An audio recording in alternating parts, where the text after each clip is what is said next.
It is time. Welcome to the Grand Canyon Slam video podcast, where we talk anything and everything to do with professional wrestling across the great Copper State of Arizona. My name is Marco, and today we are running down the Arizona Wrestling Federation's latest show, The Reckoning, from Taproom 120 in either Gilbert or Mesa. Kind of depends on who you ask. It's like right there on the borders. If you type it into Google, sometimes it shows Mesa, sometimes it says Gilbert. It's right there on the border. We had 7 cage matches. The entire card with 7 matches, all of them were cage matches. It did take a little while for them to finally open the doors. Seems like there was a little delay with setting up the cage, but that's pretty much to be expected at these indie shows. A cage isn't something that these guys interact with on a regular basis, so it makes sense that something like that would take them a little extra time. Another huge turnout for AWF, as always. The line was all the way around the parking lot. It went out there. We also had a food truck from Sublime Cheesesteaks, which I did not personally get to try, but only because the line was continuously long as hell. So I can only assume it was pretty damn good. And of course, since we were at Taproom 120, we had a huge selection of beers on tap. Big recommend on the number 4. I forget what it was called, but I had 3 of them. They're bomb. No pre-show, but again, we got 7 cage matches. I don't think we needed a pre-show or early access show, I guess they call it at AWF. This whole show was great. It started off super fast with a weapon cage brawl, as they call it, which was exactly as it sounds. It was just a huge weapons car crash. It stayed hot through multiple title matches and number 1 contenders matches, including a 6-man match that was basically styled like an elimination chamber. And it all culminated with 2 more title matches that both had some jaw-dropping dives off of the cage itself. There was a little talk, I do want to note real fast, that there was some talk about Taproom 120 maybe not being around in the future, or maybe not holding wrestling events in the future. I'm not really sure what that was about or what the story is there, but if you're in the area, please support these guys over at Taproom 120. We need as many wrestling-friendly venues in the Valley as possible. This isn't just about good beer or about, going to a new place for a show. More venues means more shows, means more tickets sold, means more merch, more revenue, bigger talent flown in from out of town, bigger production. We need to prove that the Arizona pro wrestling community shows up and shows out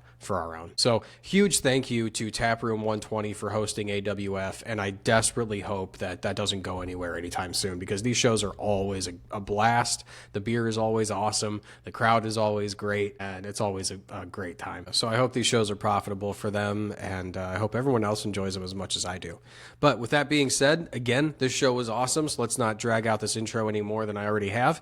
Let's get into AWF, The Reckoning, from March 22nd at Taproom 120 in Mesa/Gilbert, Arizona.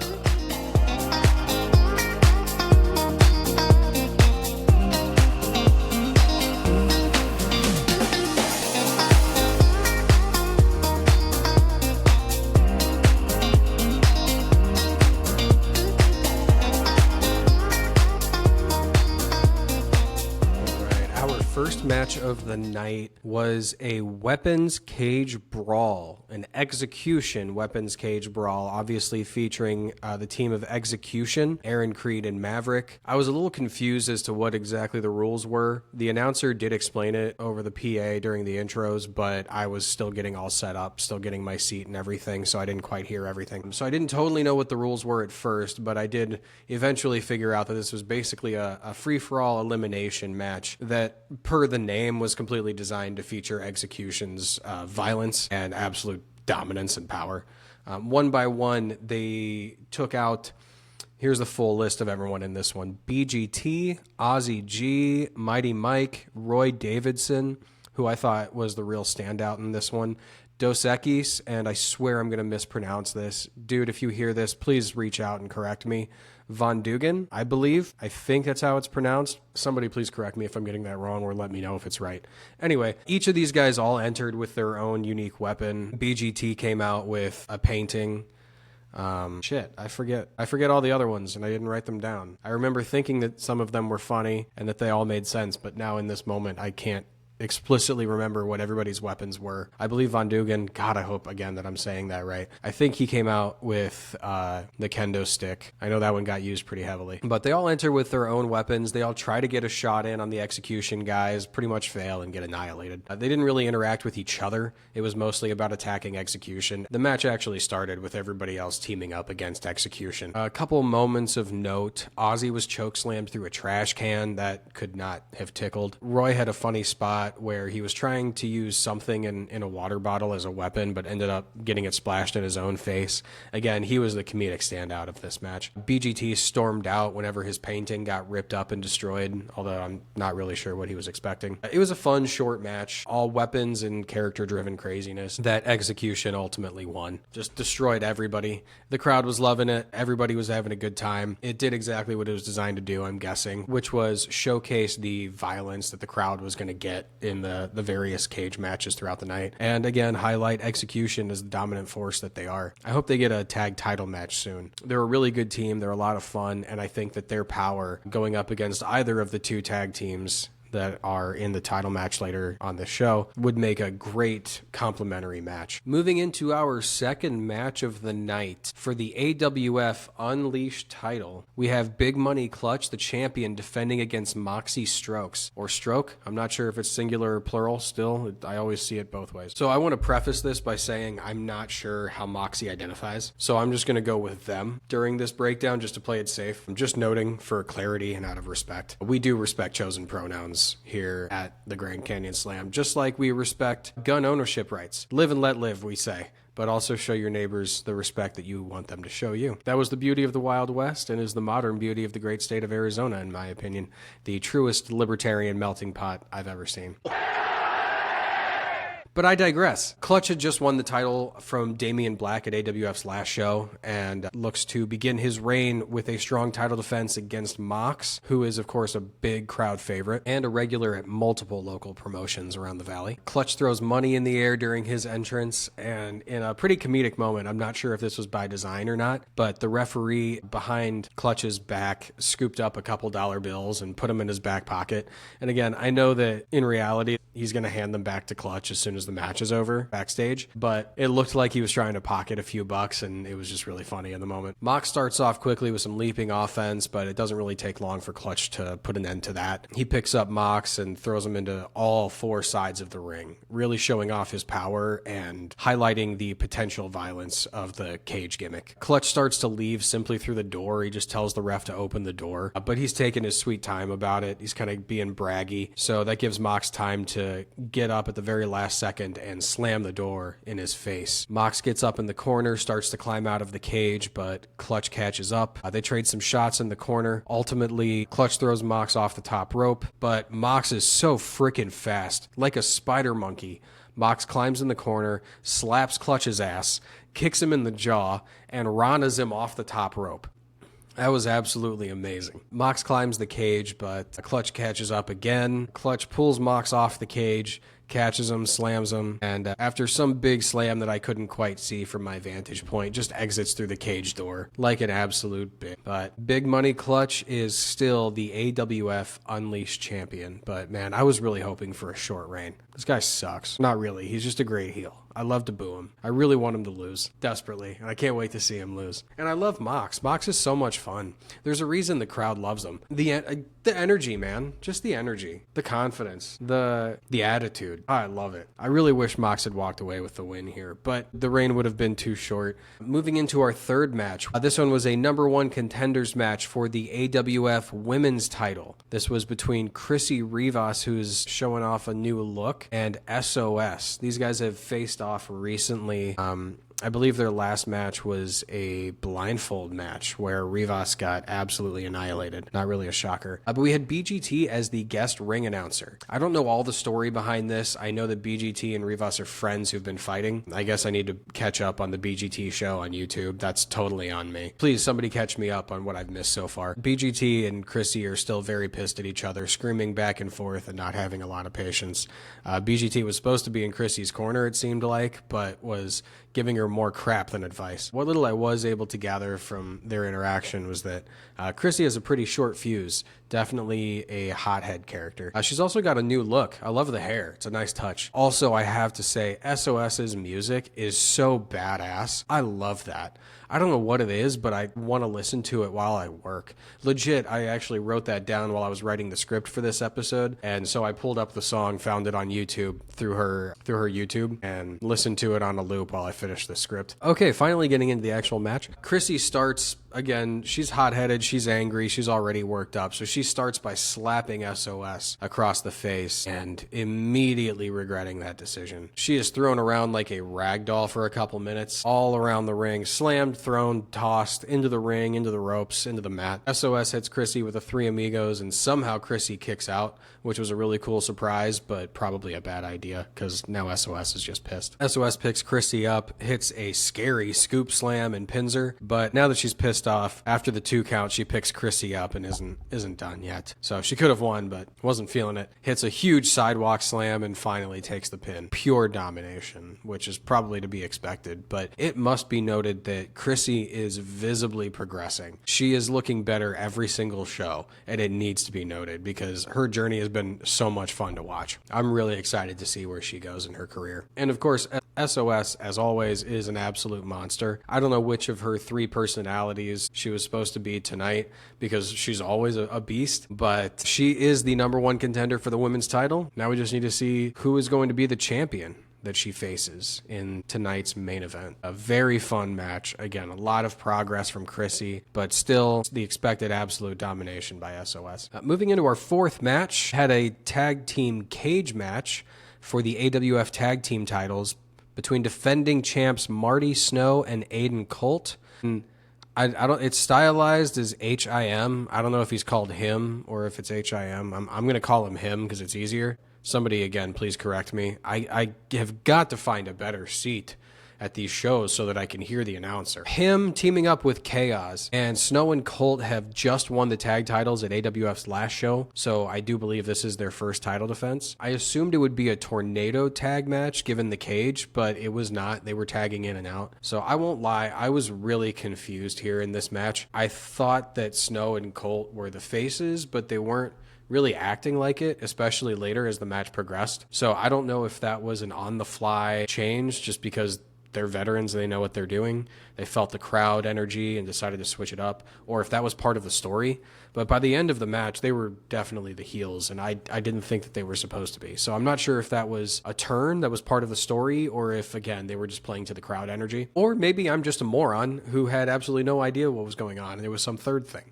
Who knows? So I personally couldn't tell who were the faces and who were the heels, but this match was still a lot of fun. We have 4 guys who are awesome with their high-flying, flippy-dippy offense. 4 guys kind of similar in their moveset, but they all complement each other very nicely. I personally do prefer a tag team with 2 guys that are a little different, 2 guys that can complement each other as opposed to just do the same stuff as each other. But we had 4 guys that were all so similar that they did know each other really well, and their chemistry was apparent. They were all very much on the same page, and this whole match clicked really well. I couldn't totally keep up with the story, but maybe that's not the point. Maybe it was just about getting in those awesome flips and showing off their athleticism, because they are very athletic. They have a lot to show off, and they should do so. And again, the whole crowd was into it, so maybe it's just me.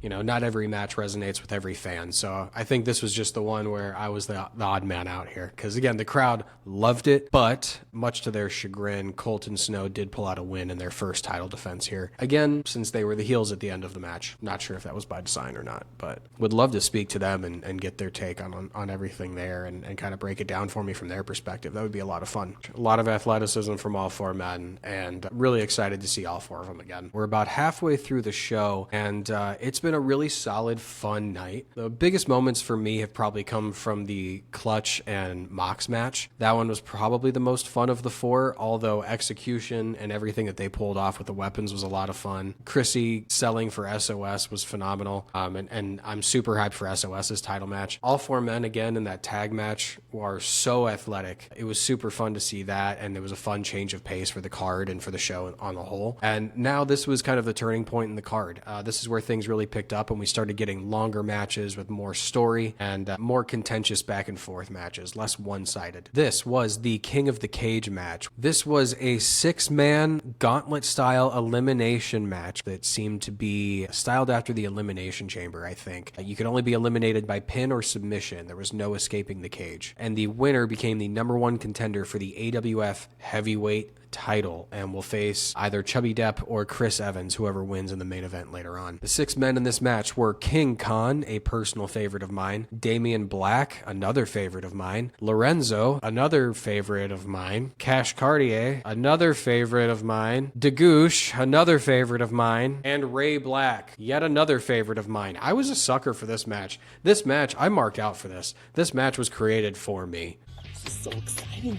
We started with Ray Black and Dagoosh, who of course have been having their own beef the last few AWF shows for the last few months. I thought that culminated at the last show in their strap match, but it seems like this match kept that rivalry going just a little bit longer. See GCS episode number 1 for a little review on that strap match. So of course Ray goes right after Goosh with a vengeance. Punches in bunches, as a great man once said. Goosh does finally land a reversal with a great clothesline from the top rope. That was definitely a notable moment, but only for 2, as Cash Cartier does enter at number 3. At this point, Cartier and Ray Black basically team up on Goosh, the 2 heels using this alliance to really dominate between the 2 of them throughout this whole match, even as more men enter later on. Goosh really sells hard for both for several minutes until Damian Black finally enters. From this point on, I will be focusing on first names to avoid confusion between Damian Black and Ray Black. Damian comes out hot. This dude came out with high energy. My exact words were, now it's a party. He comes out with those powerful, precise strikes, kicking Ray and Cash Cartier into next week,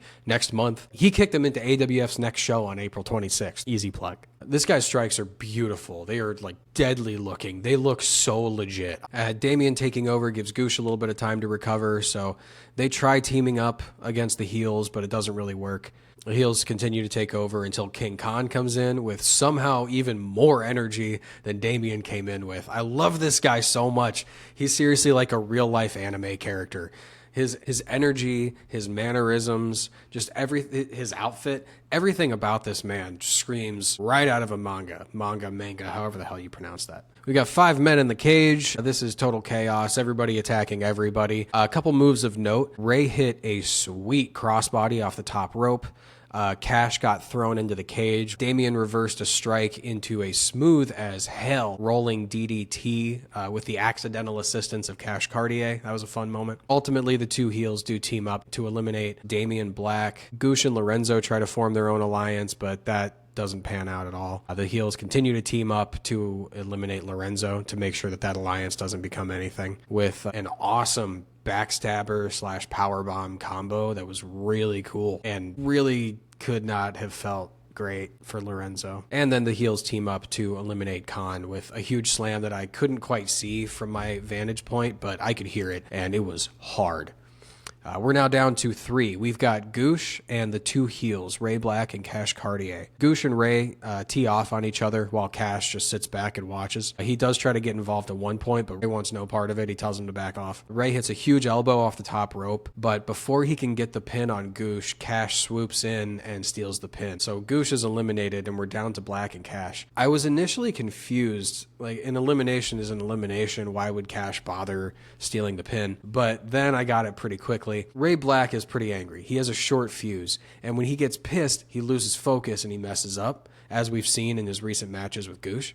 So Cash was really smart here. He did that to get in Ray's head and to make him lose focus. 4D chess. Unagi. So the ref is busy checking on Goosh, so he misses Cash pinning Ray. Ray's able to kick out. He whips Cash, but Cash immediately reverses it, gets the ref's attention as he's rolling Ray up. The ref counts for 3, and Cash Cartier is somehow, out of nowhere, the #1 contender for the AWF Heavyweight Championship. After the match, Ray raises Cash's hand in a show of respect, but it was all an obvious fake out. Ray hit hits him below the belt. So I'm not sure if Cash is turning face or not, but they do seem to be setting up a Ray versus Cash rivalry, which will be awesome. Those two will go at each other. The matches will be great. I hope that we get to hear both of them on the mic. That's going to be so much fun for everybody. But this match itself was wild. Every single guy was showcased well. The Goosh and Ray Black rivalry was continued, and I am super excited for Cash's title match. This dude is so athletic, and he's amazing and entertaining as both a heel and a face. I don't know what his chances of winning the title actually are, but I would love to see him pull out the win against, again, whoever wins and whoever it is that ends up winning in the main event, Chubby Depp or Chris Evans. But Cartier could absolutely be the face of AWF. Moving into our penultimate match, our co-main event, as it were. This one for the AWF State Championship between defending champion JC Westerfield and Cosmo Orion. My immediate thought is that this match is going to be one of the best on the card, but Cosmo doesn't stand a chance. And I was exactly right. Orion's coming off of an amazing match with Mustafa Ali last month, and Orion didn't win, but staying competitive with such a top-tier talent like Mustafa Ali is enough to earn a title match in pretty much any company around the country. Orion starts off fast trying to take over using his speed, but he's pretty quickly caught, and a Rana is turned into a rough powerbomb by JC Westerfield. Orion gets thrown around for several minutes and sells hard for JC. He's making this man look real good. And after a 2 count, JC starts getting impatient, goes to the top rope, but misses a dive and instead takes a big suplex. This is when we got probably the hottest moment of the night out of this crowd with a couple chants. First, he's got D cups, and then pinch his nipples. Keeping it classy, Mesa. So Orion did pinch his nipples. Keeping it classy, Cosmo. But the crowd lost it. They loved it. This was, again, probably the hottest moment of the night, the biggest pop of the night. A middle rope cutter by Cosmo is reversed into a big power bomb by JC. Again, only for 2, though, surprisingly enough. JC also hits a huge clothesline, and then goes for a diving headbutt, but takes a huge super kick. Both men go down, and the ref counts to 6 before Cosmo gets up. He slowly picks up JC, but JC hits him below the belt. A groin shot, which in a cage match is unfortunately perfectly legal, but still a bitch move. JC hits a big clothesline. Then he climbs to the top of the cage, but he doesn't leave. I owe this man an apology. He hits a huge, beautiful diving headbutt off the top of the cage. I take back that bitch comment. I'll never curse this man again. JC hits the huge diving headbutt off the top of the cage for the pin, for the win, to retain the title. He's deserved it. That match was awesome. I know that word is overused in wrestling these days, and I've probably overused it in this episode alone, but it applies here more than ever. That match was phenomenal. Orion sold wonderfully for JC. JC threw him around like a rag doll. This title reign has already been so much fun, and again, we're only 2 or 3 defenses into it. Orion was perfectly set up to put over JC after his match with Ali last month. This was just perfect booking, a wonderful match, and a wonderful title defense by JC Westerfield. All right, and now our main event of the evening, a tornado tag match for both the AWF Heavyweight and Women's Championships between challengers Fallen Gray and Chris Evans and champions Brittany Brooks and Chubby Depp. Depp is the longtime AWF Heavyweight champion, though he did briefly lose the title to Evans a month or 2 back, but at the very next show won the title back. So Depp is essentially the long-running heavyweight champion at AWF, and Brooks just won the title from Fallen Gray herself at the last show. So not a very long reign, and this will be her first defense. And we also had Matt from Taproom 120 as the special guest announcer. This is when he made the comments about Taproom 120 maybe not being around for very long, or maybe not hosting wrestling anymore. Again, I certainly hope that's not the case, because this place is sweet and I love going here for shows. But Evans and Gray enter with a ton of chairs, ready to create some chaos, and that's exactly how this match starts. There was one interesting moment where Gray went for a code breaker on Depp, but he caught her. But then Evans comes out of nowhere and forces them down. So Depp did take the code breaker completely, in fact, with some extra oomph, because Evans slammed it down. But Gray was also like packaged power bombed. So they both went down and they both took a hit. It was an interesting note that Evans is willing to hurt his teammate in order to also hurt his opponent. Another moment of note, Evans got suplexed through a few standing chairs. That did not look like it tickled. They then put him up on a table, but was saved at the last second. Gray pulled him off the table before they could put him through it. Evans goes for a chain, takes off part of the cage. I was legitimately worried that the cage was going to fall apart. I really hope that that was an extra bit of chain that he put there before the match that wasn't actually serving a purpose on the cage structurally. But it all held together, so I'm probably worrying about nothing. So Evans takes this bit of chain, but before he can use it, Brooks grabs it right out of his hand and uses it to choke him out. But before Brooks can make Evans tap out, Gray breaks that up by throwing Chubby into them. Gray and Evans take over at this point, ultimately putting Chubby through that table that Evans had almost gone through. And at this point, Evans takes the opportunity to leave the cage. They actually both do initially. Both Gray and Evans climb to the top of the cage, but Evans doesn't realize as he's climbing over and dropping out that Gray is still looking back. She's distracted. She doesn't want to leave Brittany. She wants to go back. She wants to inflict more damage. But she really shit the bed here. So Evans drops out. He's escaped, but at this point, Brooks has hopped back up and was able to pull Gray back into the ring. So now Gray is in deep trouble and in a 2-on-1 scenario. So it doesn't take very long for Chubby to hit her with a huge power bomb, and that is enough to get the pin and the win. So interesting note that it only takes one pin or submission to win, but if you escape, you'd have needed both teammates to escape. So that's an interesting rule.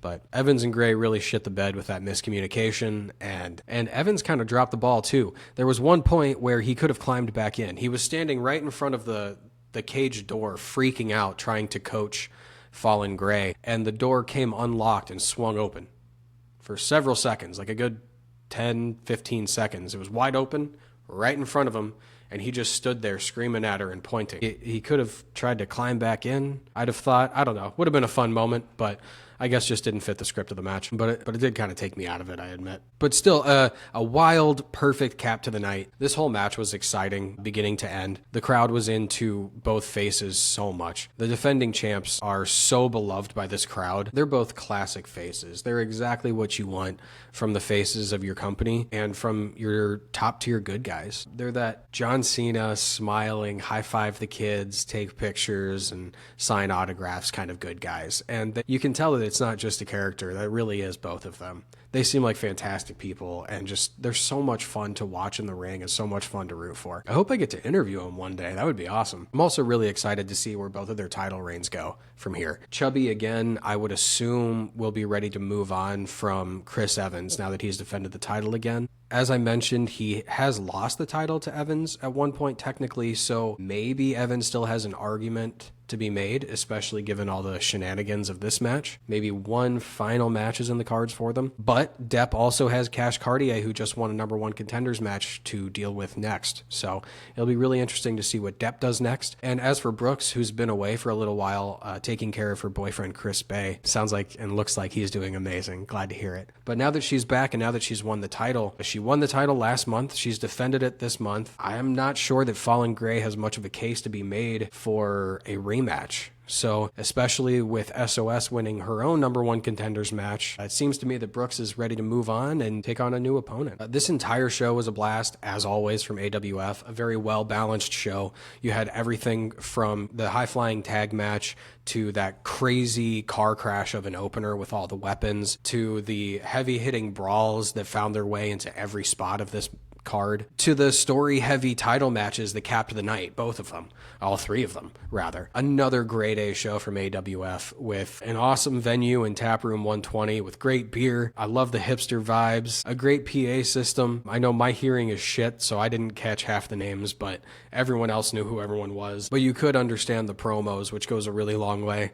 And an owner that truly loves wrestling. The crowd was, per usual, wide-ranging and diverse as hell, as always for these shows, and really into every single match, especially as the night went on. I didn't get a chance to try the food truck, as I mentioned, but only because the line was always long, so it must have been really good. Everything about this show, everything about this card, everything about this experience was a great time. If you weren't there, you definitely missed out. Do not miss the next show at Taproom 120.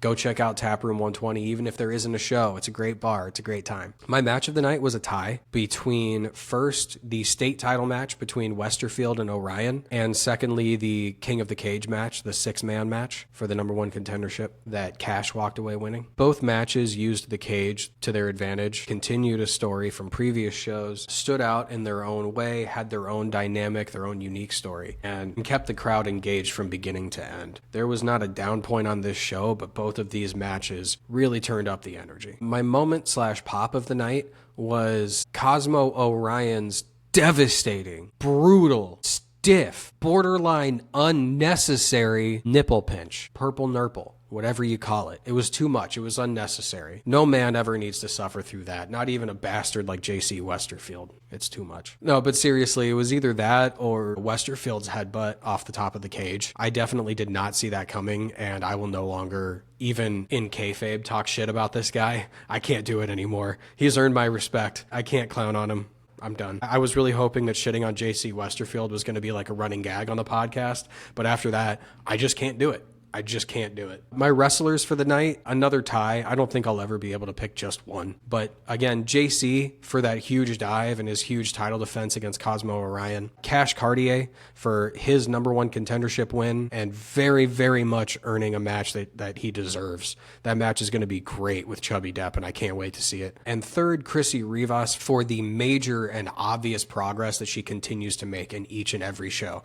Again, got to shout out that new look. I love it. She's rocking it, and I can't wait to see how this story keeps going. I have got to keep up with the BGT show so that I know exactly what's going on with these guys, because they're clearly putting a lot of time, effort, and thought into this story, and I feel like I'm missing out on half of it. So go check out the BGT show on the AWF YouTube page. AWF's next show will be Aftershock from the Cages training facility in North Phoenix on Saturday, April 26th.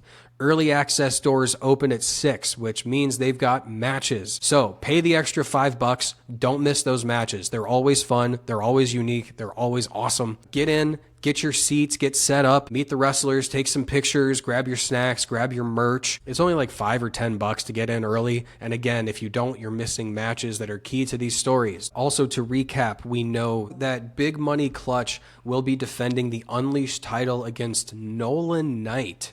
A 2-year, according to cagematch.com, he is a 2-year veteran, so pretty much a rookie from El Paso, who has apparently been making big waves in the region. So I'm super excited to see some El Paso talent, super excited to see Nolan Knight stick it to Big Money Clutch. In addition to that match, and we don't know for sure that it will be at Aftershock, but we also know that Chubby Depp will be defending against Cash Cartier, and Brittany Brooks will be defending the women's title against SOS. I can only assume those will be at Aftershock, but AWF hasn't officially confirmed as of the recording of this pod. Next weekend, that is the first weekend of April. What's the date on that? The 4th through the 6th. I will be downtown at the Game On Expo all 3 days. We have 3 days of wrestling, comics, action figures, video games, and all that nerdy shit. Nerd out with all of us. Wrestle Drag and Party Hard titles will be on the line as Versus Pro. We'll be putting on a show with talent from all over the country. I even saw they're bringing out Darren Corbin, a guy from Minnesota that I personally love because my Chicago days with freelance wrestling. I can't wait to see him live for the first time in like 6 years. This will be an awesome chance to convert some fellow nerds into fellow wrestling fans. So I will be there in my GCS hat. If you're there and you see me, come say hey.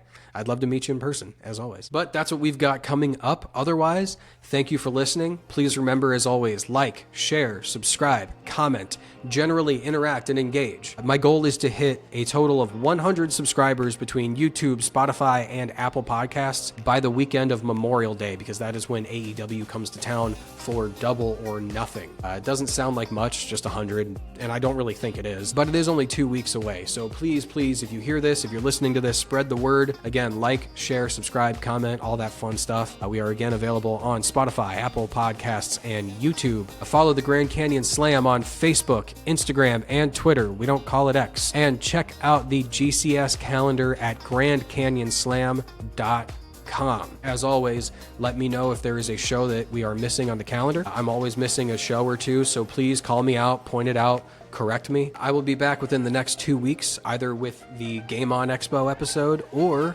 I am hoping to line up my first interview. Now that I've got a few episodes under my belt, I am hoping to start becoming acquainted with some local talent and helping you all become more acquainted with them, with their characters, with their journeys, with their goals, and generally helping us grow our beautiful Arizona professional wrestling community. So look out for those 2 episodes to come in the next couple weeks. More details to follow on those interviews. Thank you for listening. I can't wait to meet you at a show. Come say hey. Have a wonderful day, morning, evening, night, whatever time of day that you're listening to this. And thank you.